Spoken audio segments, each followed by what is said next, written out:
Friends, very good morning to all of you once again.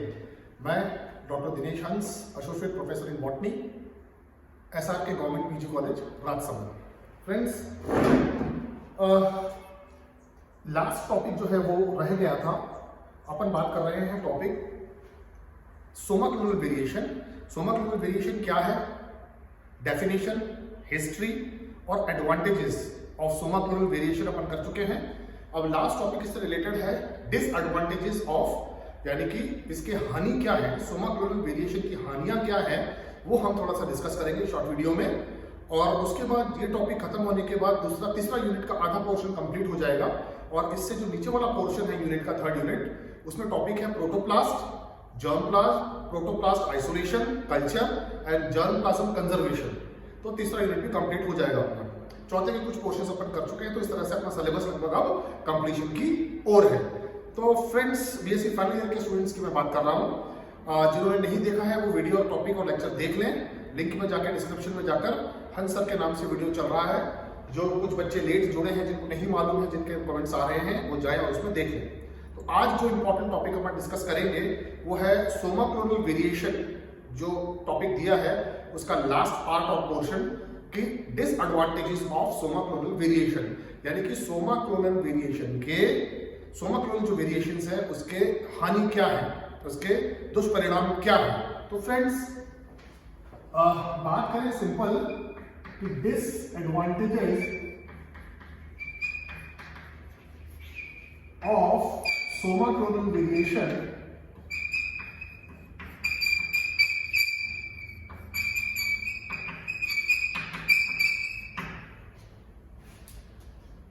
तो start with, सीधा लेंगे अपन topic without wasting any time. Somaclonal variation का जो disadvantage है, सो पहला डिसएडवांटेज है कि सोमा क्लोनल वेरिएशन का पता अपन को 1981 में ही चला था। और उसको जो वैज्ञानिक थे, मैं हिस्ट्री में बता चुका हूं, लार्किन एंड स्कोवार्ट ने दिया था। और टिश्यू कल्चर के कंसेप्ट के दौरान ही सोमा क्लोनल वेरिएशन का जो है वो इजाद हमको पता चला कि हुआ है। और सोमा क्लोनल वेरिएशन का जो इंट्रोडक्शन है वो टिश्यू कल्चर के दौरान पता चला। और टिश्यू कल्चर के दौरान ही इस्तेमाल के लिए इसका दुष्परिणाम इसके लिए सामने आया है। कैसे आया है कि टिश्यू कल्चर का जो कंसेप्ट है, तो टिश्यू कल्चर के कंसेप्ट में हमारा बेसिक कंसेप्ट रहता है कि हमें क्लोन्स मिले, यानी कि क्लोनल यूनिफॉर्मिटी मिले। कहने का मतलब है, तो जो क्लोनल यूनिफॉर्मिटी है, जो क्लोनल यूनिफॉर्मिटी है, जो clonal uniformity by tissue culture आती है, जो हमारे बेसिक एस्पेक्ट रहना चाहिए, किसके अंदर रहना चाहिए? जनरली फॉरेस्ट्री और जो एग्रोनॉमी है, हॉर्टिकल्चर बेसिकली बात करें तो हॉर्टिकल्चर से।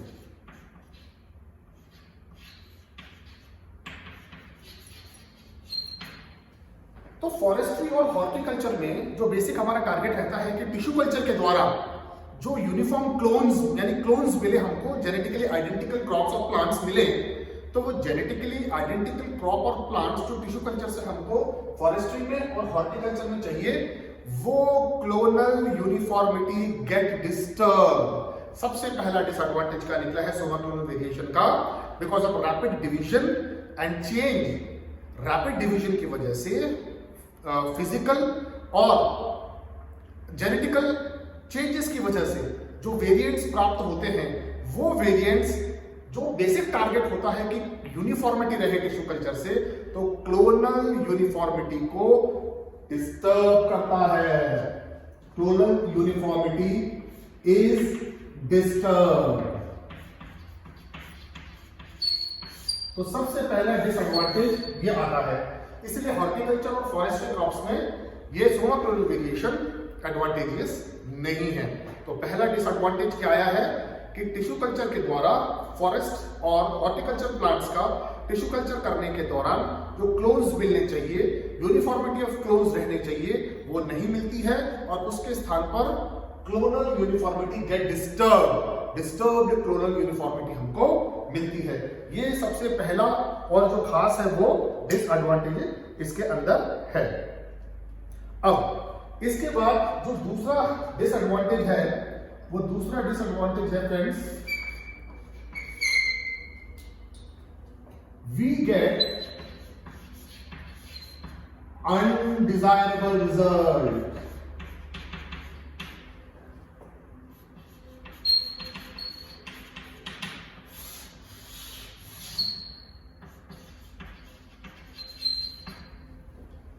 सोमा क्लोरल वेरिएशन से जो हम रिजल्ट चाहते हैं कि टिश्यू कल्चर के द्वारा और बेसिक जो टेक्निक्स है टिश्यू कल्चर की, उसको यूज करके हम क्लोन्स बनाएं, यूनिफॉर्मिटी रखें, वो तो ऊपर डिस्टर्ब हो ही गई है। और हम ये दिमाग में लेकर चलते हैं कि इस पर्टिकुलर एक्सप्लांट से कल्चर करने के बाद हमको ये वाला ट्रेट मिलना चाहिए, इसमें आना चाहिए, वो ट्रेट नहीं आता वेरिएशन के कारण या डिस्टर्बेंस ऑफ जेनेटिक लेवल के कारण। तो ये जो डिस्टर्बेंस होता है और इस डिस्टर्बेंस से जो हमको डिजायरेबल रिजल्ट चाहिए, वो डिजायरेबल रिजल्ट ना मिलकर हमको सामान्यतः क्या मिलता है, वी गेट अनडिजायरेबल रिजल्ट्स।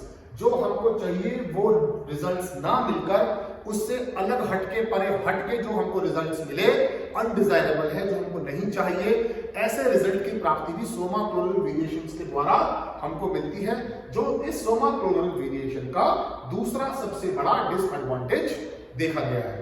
तीसरा जो डिसएडवांटेज देखा गया है वो ये है कि सोमा क्लोरल वेरिएशन को ओवरकम करने के लिए, इससे पार पाने के लिए, या इसको डिसएडवांटेज हमको ना मिले, तो हमको एक्सटेंसिव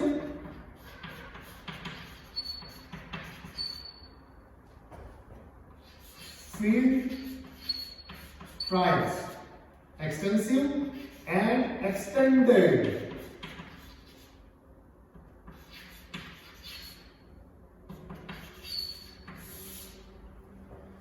फ्रेंड्स, तीसरा जो सोमा क्लोरल वेरिएशन का डिसएडवांटेज है वो ये है कि इस सोमा क्लोरल वेरिएशन से पार पाने के लिए, पार से मतलब है कि डिजायरेबल रिजल्ट मिलने के लिए, यूनिफॉर्मिटी बरकरार रखने के लिए हमको बहुत सारे एक्सटेंडेड, बहुत लंबे लंबे और एक्सटेंसिव, बहुत अधिक मात्रा में और बहुत ज्यादा लंबे लंबे फील्ड ट्रायल करने पड़ते हैं। और इतने फील्ड ट्रायल्स करने में बहुत सालों का समय निकल जाता है, और जो चीज मार्केट में तुरंत या जल्दी आनी चाहिए, ऐसी डिजायरेबल चीज जो है in the sense trait characterize plant का, वो समय पर नहीं आ पाता because of extended and extensive field trials. क्योंकि अगर जब तक ये नहीं करेंगे तो इससे पार पाने के लिए ये नहीं करेंगे तो हमारे पास डिजायरेबल रिजल्ट्स हमको प्राप्त नहीं होंगे। तो ये है तीसरा disadvantage of somaclonal variation. Fourth है कि we get genetically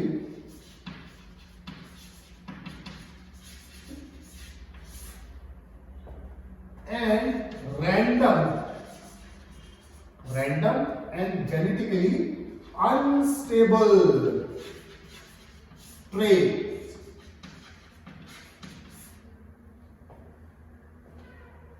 so friend, चौथा डिसएडवांटेज क्या है, ये आपस में सारे लिंक है, सारे अगर देखा जाए तो सोमा क्लोरल वेरिएशन के डिसएडवांटेजेस सारे आपस में लिंक है। चौथा हमको क्या मिला है, चौथा हमको मिला है कि जिस ट्रेट पर हम काम कर रहे हैं, फॉर एग्जांपल हम ये चाह रहे हैं कि इसकी क्वालिटी अच्छी हो, ग्रेन्स की क्वालिटी अच्छी हो, ग्रेन में प्रोटीन कंटेंट ज्यादा हो, साइज एवरेज हो, हाइट लंबी हो, etcetera.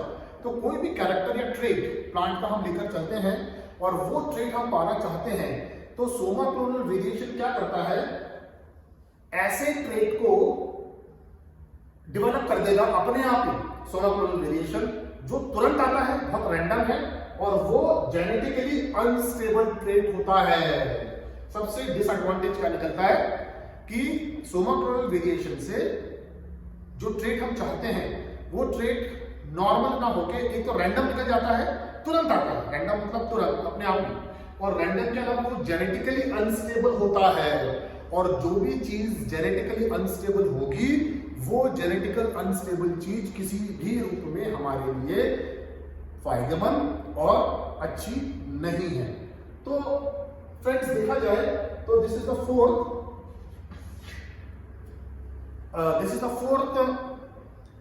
disadvantage of somaclonal variation. And last but not least, number 5 कि जो हॉर्टिकल्चर के प्लांट्स हैं, बेसिकली हॉर्टिकल्चर से बेटर है एग्रोनॉमिक प्लांट्स हैं, तो एग्रोनॉमिक क्रॉप्स की दो क्वालिटी की अगर बात करें, एक तो यील्ड और क्वालिटी।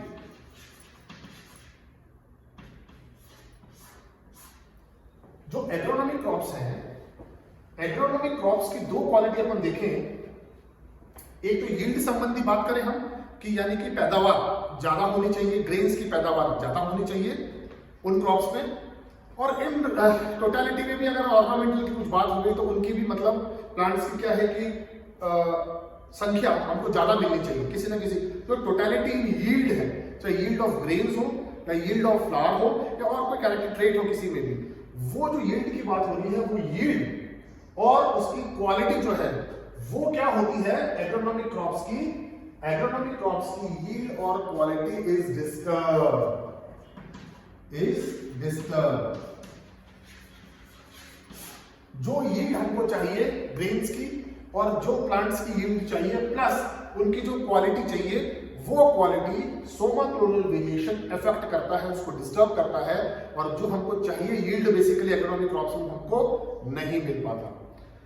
तो एक बहुत इंपॉर्टेंट जो लास्ट मैं तो कहूंगा बट नॉट लीस्ट के हिसाब से एक बहुत इंपॉर्टेंट कैरेक्टरिस्टिक फीचर जो डिसएडवांटेज का है वो रह गया है, वो मैं आपसे डिस्कस करूं उससे जस्ट पहले फटाफट से रिकैप कर लेते हैं जिन्होंने अभी देखा है या अभी जुड़े हैं उनके लिए कि सोमाक्लोनल वेरिएशन के दुष्परिणाम या दुष्प्रभाव क्या है। सोमाक्लोनल वेरिएशन के डिसएडवांटेजेस, पहला है कि जो टिश्यू कल्चर के द्वारा फॉरेस्ट्री और हॉर्टिकल्चर क्रॉप्स में हमको क्लोनल यूनिफॉर्मिटी चाहिए यानी कि क्लोन्स चाहिए, वो क्लोन्स को उत्पन्न करने में सोमाक्लोनल वेरिएशन उत्तरदायी नहीं होता। सबसे पहला डिसएडवांटेज, ये बहुत सबसे इंपॉर्टेंट डिसएडवांटेज है। इसीलिए सोमाक्लोनल वेरिएशन बहुत नुकसान करता है हमको फॉरेस्ट्री केस में टिश्यू कल्चर के द्वारा और हॉर्टिकल्चर क्रॉप्स में। उसके बाद जो दूसरा डिसएडवांटेज है कि मर्जी से ही, चाहे वो जेनेटिक लेवल की बात करें सोमाक्लोनल वेरिएशन के दौरान या जेनेटिक जीन्स में ही प्रॉपर कहीं पर वेरिएशन है और वो वेरिएंट जीन का हमने टिश्यू कल्चर कर दिया, तो दोनों ही कंडीशन में बाहर से या अंदर जेनेटिकली दोनों ही कंडीशन से जब प्लांट टिश्यू कल्चर करते हैं तो ऐसे अनडिजायरेबल चेंजेस वाले ट्रेट्स हमको मिल जाते हैं। तो जिसको हमने सेकंड कैटेगरी में डाला है जो डिसएडवांटेज है, दैट इज अनडिजायरेबल रिजल्ट्स। तीसरा जो है सोमाक्लोनल वेरिएशन से उत्पन्न जो वेरिएंट्स हैं जो हमको नहीं चाहिए, जो ऐसे डिस्टर्ब करता है सोमाक्लोनल वेरिएशन, उससे पार पाने के लिए हमको बहुत ज्यादा फील्ड ट्रायल करने पड़ते हैं और बहुत लंबे लंबे फील्ड ट्रायल करने पड़ते हैं। तो लंबे लंबे एक्सटेंसिव और एक्सटेंडेड फील्ड ट्रायल्स के कारण जो हमको ट्रेड मार्केट में लाना है वो समय पर नहीं आ पाता, उसको लाने में बहुत साल लग जाते हैं। ये एक तीसरा डिसएडवांटेज है सोमाक्लोनल वेरिएशन का। फोर्थ अगर बात करें तो मैंने पहले ही कहा, चाहे इंटरनल जीन के लेवल पर हो या एक्सटर्नल जीन के लेवल पर हो ड्यूरिंग टिश्यू कल्चर, दोनों ही कंडीशन में हमको रैंडम और जेनेटिकली अनस्टेबल ये दोनों अपन एक साथ कंसीडर कर सकते हैं कि अनस्टेबल ट्रेट्स का आना इज बेसिकली अनडिजायरेबल रिजल्ट। तो दोनों आपस में इंटरमिंगल हो सकते हैं, अपन इसको ले सकते हैं। पांचवा जो सबसे इंपॉर्टेंट है, जो हमको यील्ड चाहिए एग्रोनॉमिक क्रॉप्स में और यील्ड के अलावा क्वालिटी चाहिए, तो वो क्वालिटी और यील्ड हमको नहीं मिल पाती और हमको डिस्टर्ब कर जाती है वो यील्ड और क्वालिटी।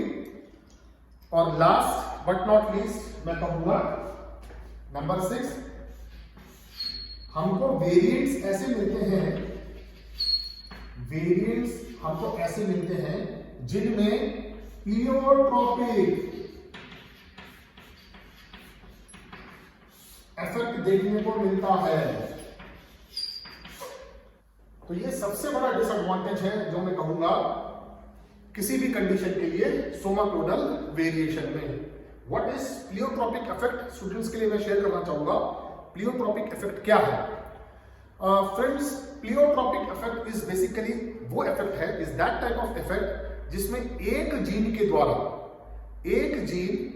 के द्वारा मल्टीपल फैक्टर्स या इफेक्ट रिस्पॉन्सिबल होते हैं। यानी एक जीन बहुत सारे कारकों के लिए उत्तरदायी होता है। एक एनिमल या ह्यूमंस का एग्जांपल लेके मैं आपको समझाने की कोशिश करता हूं प्लियोट्रॉपिक इफेक्ट। प्लियोट्रॉपिक इफेक्ट में ये है,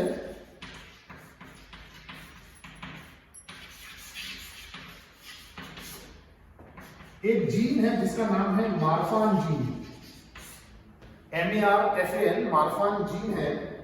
तो फ्रेंड्स, अगर ये मार्फान जीन सोमाक्लोनल वेरिएशन से ह्यूमंस में आ जाए तो ये एक जीन मार्फान जीन क्या क्या करेगा?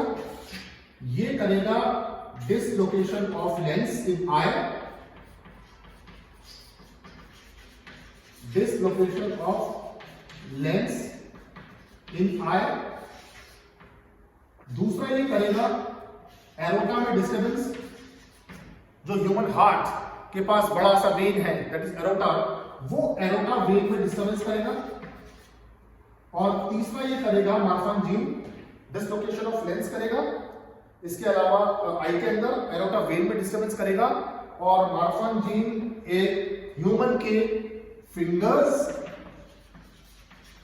और उस ह्यूमन के टोज, उंगलियां और जो टो है, तो टो और उंगलियों को बहुत लंबा कर देता है, फिंगर एंड टोज लॉन्ग। तो कहने का मतलब है कि सोमाक्लोनल वेरिएशन के द्वारा अगर मार्फान जीन आ जाए तो मार्फान जीन यानी एक जीन के द्वारा 3 से 4 इफेक्ट या उससे ज्यादा इफेक्ट किसी ना किसी रूप में करे, वो कंडीशन जो जीन की कहलाती है वो कहलाती है प्लियोट्रॉपिक इफेक्ट। और सोमाक्लोनल वेरिएशन के साथ प्लियोट्रॉपिक इफेक्ट बहुत एक्सटेंसिव कंडीशन में देखा गया है। वो एक जीन कई डिसएडवांटेजेस के लिए उत्तरदायी है।